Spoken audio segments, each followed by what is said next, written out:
औरत को नरक का द्वार भी कहा जाता है। महाराज जी ये कथन भी औरत को नरक का द्वार नहीं कहा जाता, औरत को भोग बुद्धि से देखना नरक का द्वार है। मतलब तुमने नारी की तरफ भोग दृष्टि से देखा, नरक के अधिकार तुम्हारे फिट हो गए। नरकश नारी मतलब नारी को तुम भोग बुद्धि से देखा, तुम्हारा नरक का बिल पास हो गया है। तो बात समझनी है, अगर उसको ठीक समझ नहीं है तो आपकी बात को गलत ढंग से पेश करके वो फिर निंदा का कारण बन जाता है कि शास्त्रों में नारी की निंदा की, ऐसा नहीं है। सावधानी का वर्णन किया गया, समझ रहे। औरत का स्वरूप जो है वो हमारी माँ भी औरत है। अगर स्त्री स्वरूप है तो माँ भी है, मेरी बहन भी है, मेरी पुत्री भी है।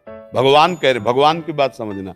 त्रिविधम नरकस्येदम द्वारन नाशन मात्मनः कामः क्रोधा तथा लोभा तस्मात् दैत्यम त्यजेत। ये तीन नरक के द्वार हैं, काम क्रोध लोभ। इसमें ना स्त्री वर्णन है पुरुष वर्णन है। अब जहां शास्त्रों में वर्णन की स्त्री को तुम नरक स्वरूप देखो, किसको? सन्यासी बैरागी को। समझ रहे?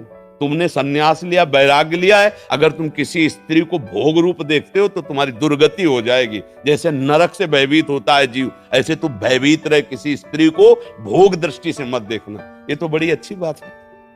हमारी माता दृष्टि होनी चाहिए, बहन दृष्टि होनी चाहिए, पुत्री दृष्टि होनी चाहिए कि भोग दृष्टि। उसने भोग दृष्टि की ना, तो भोग दृष्टि की निंदा की जा रही।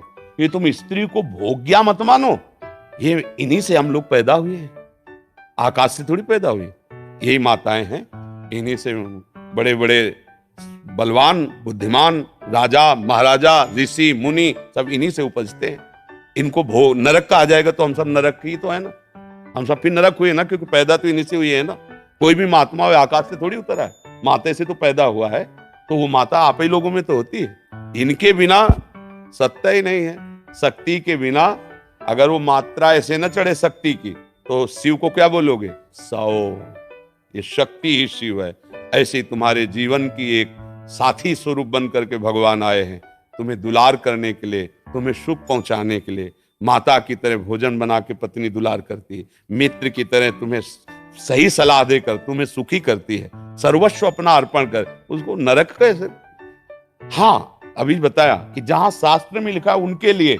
अब तुम वैराग्य ले लिए हो, सन्यास लिए हुए हो, और माताओं बहनों को गंदी दृष्टि से देखोगे तो क्या होगा? इसीलिए कहा गया नरकस्य नारी। हम श्लोक भी पता है हमें, ऐसा नहीं कि पता नहीं। नरकस्य नारी नरक का स्वरूप है, ऐसा समझो। किसका? जो तुम भोग दृष्टि कर रहे हो। नहीं तो क्या शास्त्र आदेश करता है? जननी समझानो पर नारी। तुम्हें माता के समान देखना चाहिए। तुम भोग रूप देखते हो, मतलब तुम स्वयं नरक के अधिकारी हो रहे हो केवल देखने मात्र से।